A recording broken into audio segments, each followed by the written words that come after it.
Stagiaires. Certains stagiaires vont pouvoir bénéficier d'une gratification.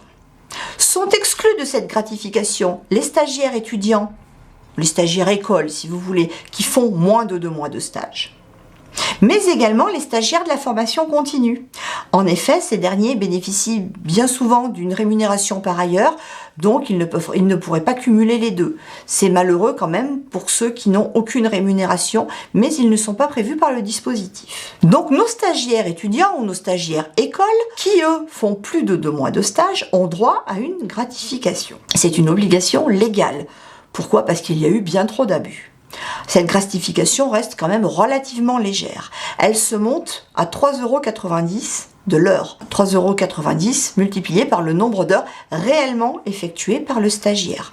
Par exemple, pour un stagiaire qui aurait fait 154 heures, il bénéficierait d'une gratification de 600,60 €. Alors effectivement, ce n'est pas beaucoup, mais c'est quand même assez intéressant pour beaucoup de stagiaires. Bien évidemment, beaucoup d'entreprises choisissent de donner plus.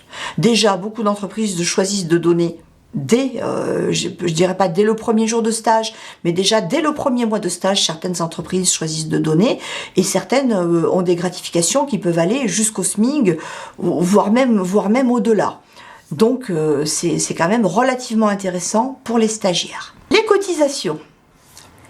Jusqu'au seuil de l'obligation légale, c'est-à-dire jusqu'au 3,90 € de l'heure, le stagiaire n'est soumis à aucune cotisation. Il va également bénéficier des tickets restaurants quand il est présent dans l'entreprise, comme tout salarié. Il peut également bénéficier d'autres dispositions légales, comme le droit au congé paternité par exemple. Le droit au congé maternité, on ne sait jamais. Enfin, voilà, il va bénéficier aux mêmes avantages qu'un salarié lambda. Voilà. L'employeur n'est également soumis à aucune cotisation patronale jusqu'au seuil de l'obligation légale. C'est-à-dire qu'il n'est pas tenu de faire un bulletin de paye. Dès l'instant où il donne aux salariés au maximum 3,90 € de l'heure, il n'est pas tenu de faire un bulletin de paye.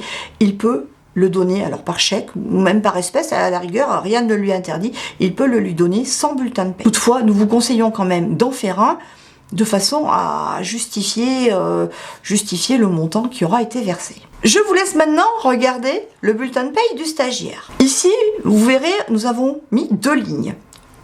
Tout d'abord, la gratification selon barème, donc à 3,90 € de l'heure, et une gratification complémentaire sous forme d'une prime exceptionnelle de 200 €.